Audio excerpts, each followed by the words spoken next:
Hello, welcome everybody to today's session. My name is GP Njoko, Managing Partner GP Project.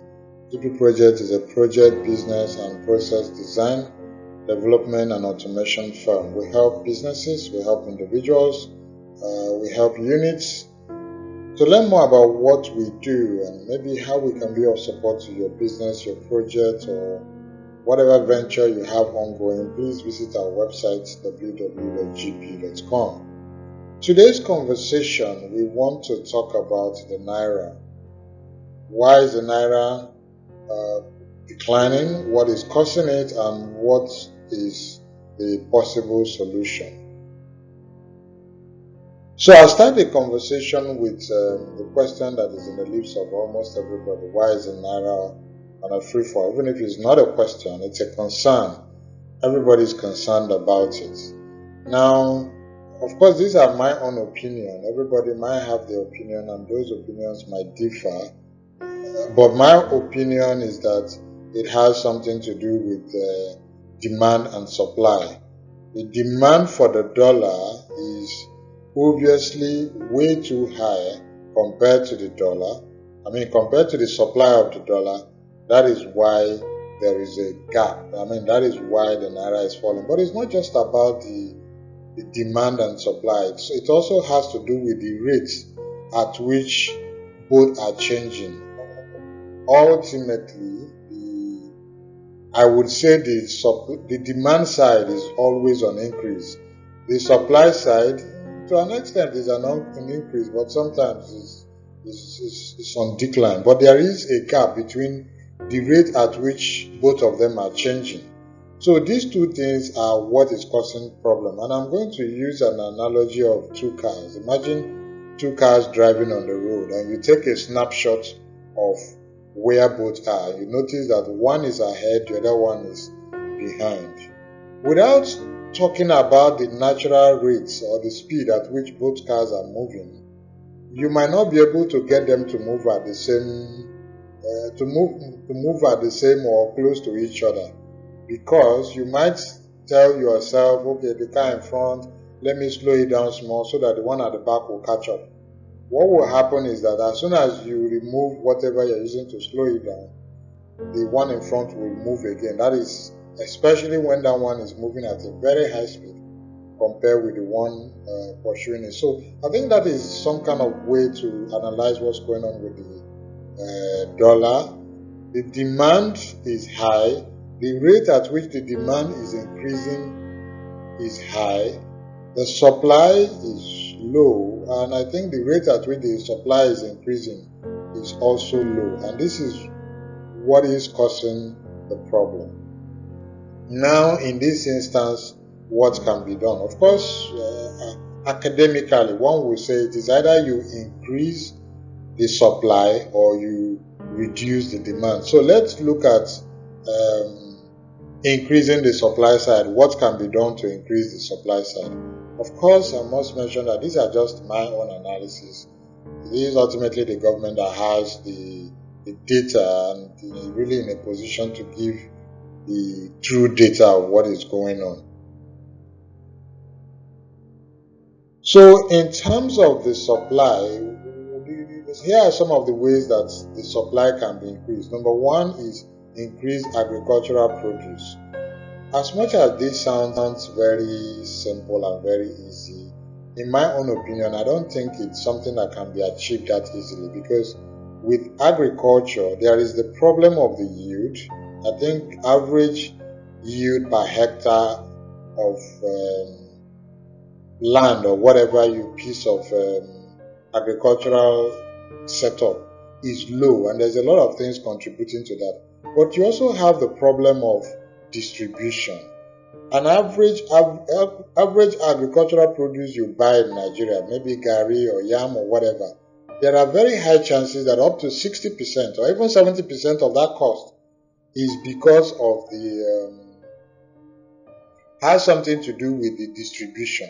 So you have a distribution issue apart from the yield issues that have to do with yield. Now, to solve both problems such that the sales, agricultural sales skyrocket. Personally, I don't think it's something that can be achieved within an 8-year period. This is 8 years of consistent government effort without corruption, without all sorts of things. So I don't think it's going to be that easy.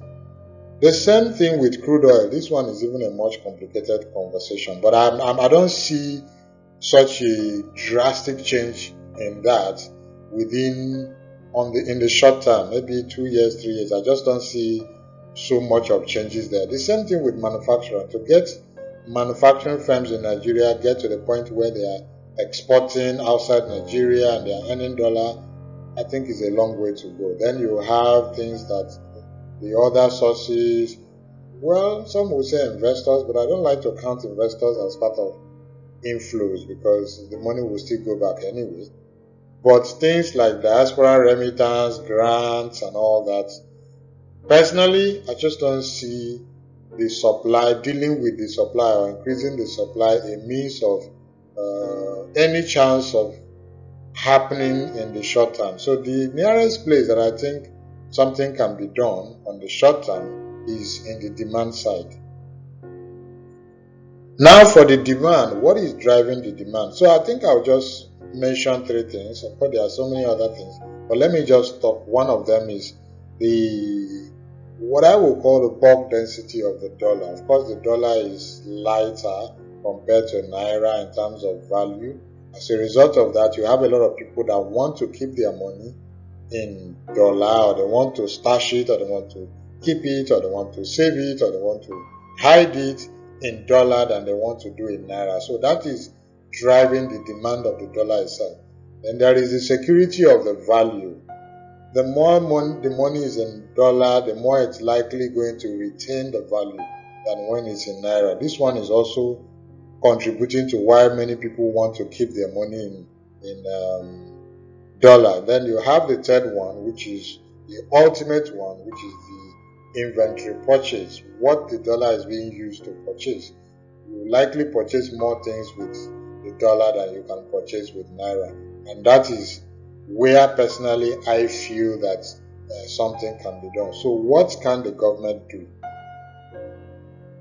Once again, it's up to the government to decide what they want to do anyway, and they have been doing what they've been doing. For example, the creating of the 2 windows, which I did think to an extent was a short-term solution.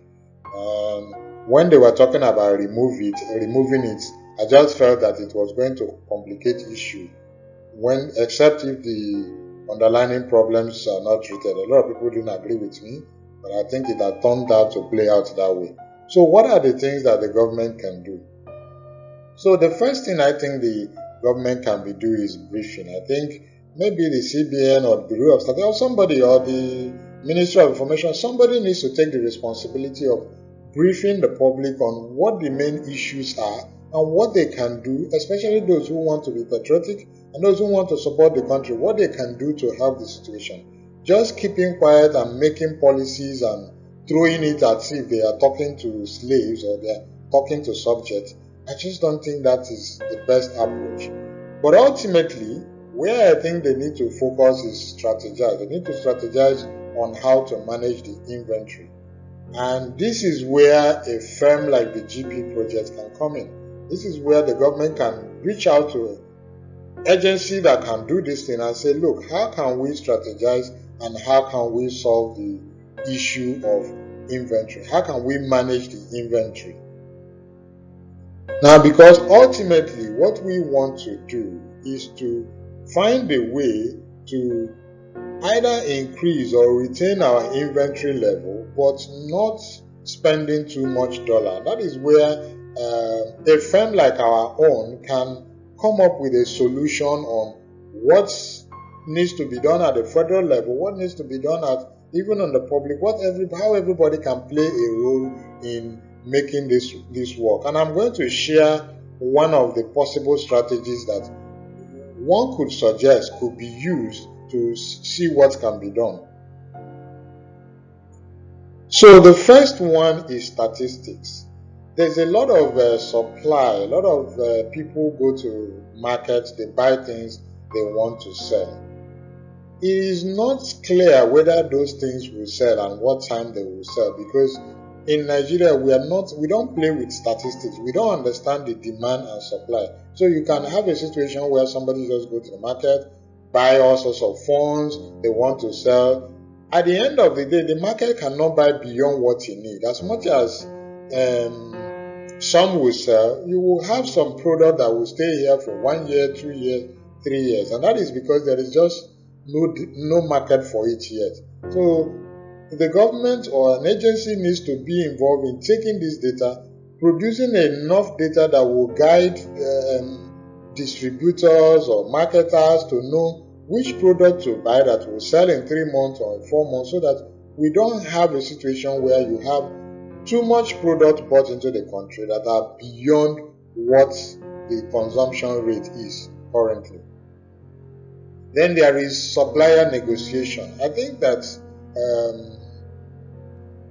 part of the job of a consumer is to really influence the market trajectory. I mean, if you talk about slavery, the reason slavery went on was because there was a buyer who was really pretty much controlling the market. And it's the same thing in the crude oil market today. There are buyers who are pretty much forcing the tempo of the market. So as a consumer of all sorts of things in Nigeria, we're not doing that. We're not controlling tempo of how things are being supplied. For example, if you talk about things that has things like softwares, for example, in America, I can understand the likes of Microsoft and all the other people billing themselves per month for subscription. But here in Nigeria, where we don't have 24/7 power, you will expect government to commission an agency to reach out to these firms and say, look, you cannot be billing like this in this country, because at the end of the day, we're ending up paying for things we're not getting value on. Why don't we bill this thing by the time we use it? Of course, those firms will not be happy with it, I know that. But if you approach them and both of you discuss, ultimately there will be a solution. But we're not doing that, and I believe that that is one of the things we need to do. This also extends to the area of manufacturing. When you go to a lot of warehouse of a lot of companies, a lot of these big companies, you find out that there are material that has been there for 3 years, 2 years, 4 years, or whatever. Personally, I don't think there's anything wrong with having those items so that when you need them, you have it available. But I believe there's something wrong with us paying for them ahead of time. Now, again, this is where government needs to commission a right institution and say, look, how can we reduce the amount of money we are paying per these things? And then such institution can reach out to them and say, look, hey, Mr. Manufacturer, one option is you come here, you manufacture these things, you keep them here. The ones that are above our demand, you sell it to other countries, or you keep them here. Whenever we need it, we pay for it. That would help in reducing the amount of dollar we pay for those inventories. But without that, you just have a situation where somebody might want something as a spare part they're going to use in 6 months, in 8 months. They are needing the dollar, they want to pay for it now. All that is contributing to putting so much pressure on the dollar. Then there is also the issue of creating alternatives. Things like online marketing, that we are paying dollars. If you want to recruit somebody in Nigeria, you have to pay some dollar.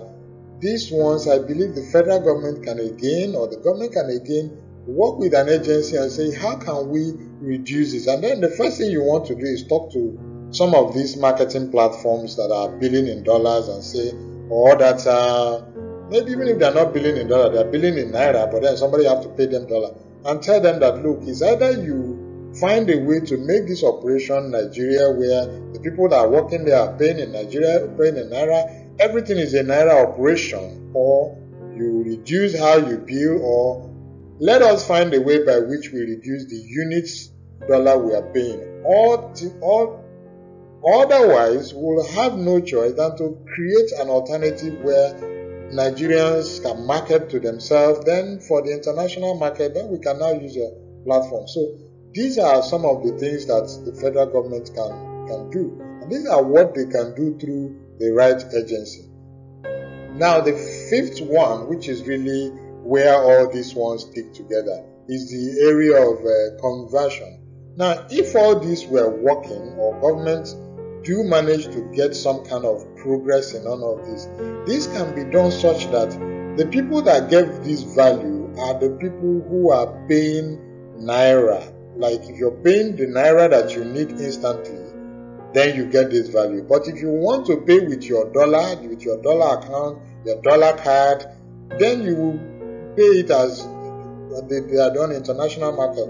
In that way, a lot of people that are converting Naira to dollar to keep will not have to do that. So what you will now have is a situation where there is a massive reduction in the demand for the dollar, but it doesn't affect the demand for the inventory. The inventories will still be almost at the same level or even increase, but the dollar that is being used per time will reduce, because you have a situation, you have more inventory than you are paying for. So we're not operating the current thing that we're doing where before you even use material, for example, you buy a laptop you're going to use for 10 years, you've already paid for everything.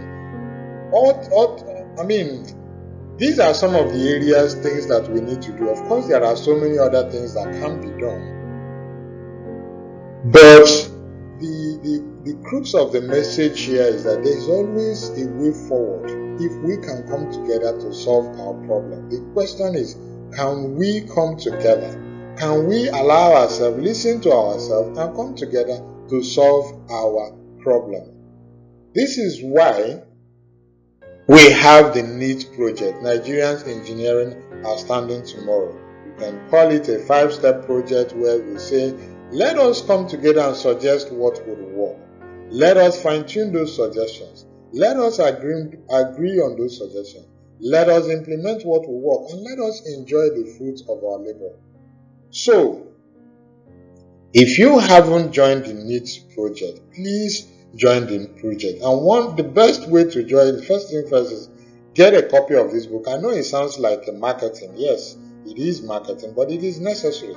Get a copy of this book. Read it. When you read it, you will see that there is a role for you to play. And it's only when we all come together, hear ourselves, fine-tune our suggestions, that we can move forward. Because ultimately what we want to do is to move forward as a nation.